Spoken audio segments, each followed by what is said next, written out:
भगवत गीता 3 अध्याय। अर्जुन ने पूछा, हे जनार्दन, यदि आपके मत से कर्म से बुद्धि श्रेष्ठ है तो हे केशव, मुझे घोर कर्म में क्यों लगते हो? मिले हुए वचनों से आप मेरी बुद्धि को भ्रम में डाल रहे हैं। निश्चय करके मुझे बताइए जिससे मैं कल्याण को प्राप्त होऊं। श्री कृष्ण जी बोले, हैं निष्पाप अर्जुन, मैं पहले समझ चुका हूँ कि इस लोक में 2 प्रकार की निष्ठा कही है। एक तो सखन्या वालों का ज्ञान योग और दूसरा योगियों का कर्म योग। कर्मों को प्रारंभ न करने से ही कोई निष्कर्म नहीं कहलाता और कर्मों का त्याग करके संन्यास ग्रहण करने से ही किसी को सिद्धि नहीं मिल जाती। मनुष्य क्षण भर में कर्म किए बिना नहीं रह सकता। प्रकृति के गण ही सब मनुष्यों को कुछ कुछ कर्म करने में लगते रहते हैं। जो अज्ञानी कर्मेंद्रियों को रोककर आत्मा चिंतन करने के बहाने विषयों की चिंता करता है, वह पाखंडी मिथ्याचारी कहलाता है। हे अर्जुन, जो इंद्रियों को मन से दमन कर और विषयों में प्रवृत्ति न होने देकर उनसे कार्य लेता है, वह कर्मयोग का अभ्यास करता है और श्रेष्ठ कहलाता है। अपने धर्म के अनुसार नियमित कर्म करो, क्योंकि कर्म के न करने से कर्म को करना अच्छा है। बिना कर्म किए तुम्हारे शरीर का निर्वाह नहीं हो सकता। हे कौन्तेय, यज्ञ के निमित्त किए जाने वाले कर्मों को छोड़कर जितने कर्म हैं उनके करने से मनुष्य को बंधन होता है। अतएव तुम फल की इच्छा त्याग कर यज्ञ के लिए ही कर्म करो। सृष्टि के आरंभ काल में ब्रह्मा जी ने यज्ञ सहित प्रजा को उत्पन्न कर प्रजा से कहा था कि यज्ञादि कर्म करके बुद्धि को प्राप्त होंगे। यही सब कर्म तुम्हारे निमित्त काम घेनु होवेंगे। इस यज्ञ से तुम देवताओं को संतुष्ट करते रहो और देवता भी तुमको संतुष्ट करेंगे। इस प्रकार परस्पर बर्ताव करते हुए तुम और देवता कल्याण को प्राप्त होवोगे। यज्ञ आदि कर्मों से प्रसन्न न होकर देवता तुमको इच्छित सुख की सामग्रियां देंगे, परंतु उनके किए हुए दान को जो बिना उनको भोग लगाए करता है वह चोर है। 5 महायज्ञ करके जो शेष बचा हुआ भोग ग्रहण करते हैं वे सब पापी पुरुष पाप को ही भक्षण करते हैं। अन्न से प्राणियों की उत्पत्ति होती है, अन्न मेघ से उत्पन्न होता है, मेघ यज्ञ द्वारा बरसता है और यज्ञ की उत्पत्ति कर्म से होती है। कर्म की उत्पत्ति ब्रह्मा से हुई है और ब्रह्मा अक्षर परमात्मा से। इस कारण सदा सब पदार्थों में रहने ब्रह्मा है, वह सब यज्ञों में प्रस्तुत है। हे पार्थ, इस प्रकार चलाए हुए कर्म चक्र के अनुसार जो नहीं चलता है वह पापमय है और उसका जीवन व्यर्थ है। जो पुरुष आत्मा में ही रत रहता है और आत्मानंद अनुभव से तृप्त रहता है, आत्मा में ही संतुष्ट है, उसे कुछ भी कार्य शेष नहीं। वह कोई कर्म करे या न करे उसको कोई प्रयोजन अथवा लोभ नहीं है और किसी प्राणी से अपना लाभ करा लेने की भी उसे कोई आवश्यकता नहीं है। इसलिए तुम भी फल की प्राप्ति की इच्छा त्याग कर कर्तव्य पालन करते रहो, क्योंकि कि फल की इच्छा त्याग कर कर्म करने वाला पुरुष मोक्ष को प्राप्त होता है।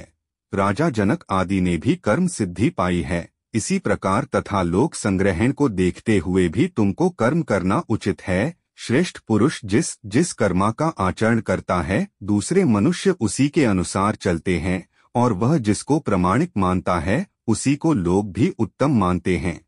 हे पार्थ, मुझको तीनों लोकों में कुछ भी कर्म शेष नहीं रहा और ने कोई अप्राप्त वस्तु प्राप्त करनी है, फिर भी मैं कर्म करता ही रहता हूँ।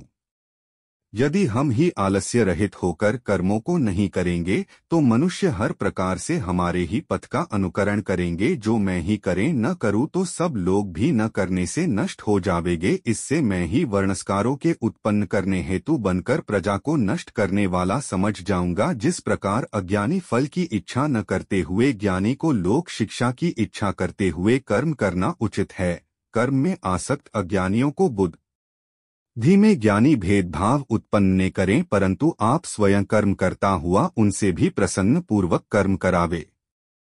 हे अर्जुन, सब कर्म प्रकृति के गुणों करके ही उत्पन्न होते हैं, परंतु जिनकी बुद्धि अहंकार से भ्रष्ट है ऐसे मूर्ख लोग समझते हैं कि हम करता हैं, परंतु जो गण और कर्म के विभाग को सच्चा तत्व जानता है वह ज्ञानी पुरुष यह समझकर इसमें आसक्त नहीं होता कि गुणों का यह खेल आपस में हो रहा है। प्रकृति के गुणों करके भूले हुए मनुष्य गुणों और कर्मों आसक्त होते हैं। उन अल्पज्ञ मंदों को ज्ञानी पुरुष कर्म मार्ग से चाल्यमान न करें। हे अर्जुन, अध्यात्म बुद्धि से सब कर्मों को तुम मुझ में अर्पण करके कर्मफल को आशा ममता इनको छोड़कर संग्राम करो। जो पुरुष श्रद्धा पूर्वक मेरे वचनों पर दोष दृष्टि न करके मेरे इस मत के अनुसार आचरण करते हैं, वे लोग कर्म बंधन से निश्चय मुक्त हो जाते हैं, और अज्ञानी इस मेरे मत पर दोष दृष्टि करते हुए इसको ग्रहण नहीं करते, वे संपूर्ण ज्ञान से रहित हैं, उनको नष्ट हुआ जानो। ज्ञानी मनुष्य भी अपनी प्रकृति के अनुसार आचरण करता है, जीव मात्र अपने स्वभाव के अनुसार रहते हैं। वहाँ हट करने से क्या होगा? इंद्रिय और इंद्रियों के विषयों में प्रीति और द्वेष दोनों व्यवसित हैं। इन राग और द्वेष के वश न होना चाहिए, क्योंकि ये मनुष्य के शत्रु हैं। अपना कठिन धर्म भी दूसरे के सहज धर्म से हितकर होता है। स्वधर्म में मरना भी कल्याणकारक है, परंतु अन्य कर्म धर्म भयानक हैं। अर्जुन ने कहा, हे विष्णु नंदन श्री कृष्ण, पुरुष को करने की इच्छा न होते हुए भी कौन उसे बलात्कार पाप के मार्ग में प्रवृत्ति करता है?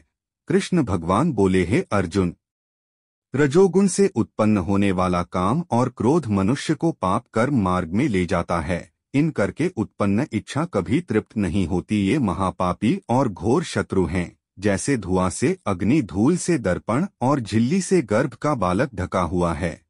हे कुंती पुत्र, इस शत्रु काम करके ज्ञानियों का ज्ञान आच्छादित हुआ है और सदा अग्नि की तरह तृप्त नहीं होता। इंद्रियां, मन और बुद्धि इस काम के आश्रय स्थान हैं। इनके सहार विषेच्छादित करके जीव को मोहित कर लेती है।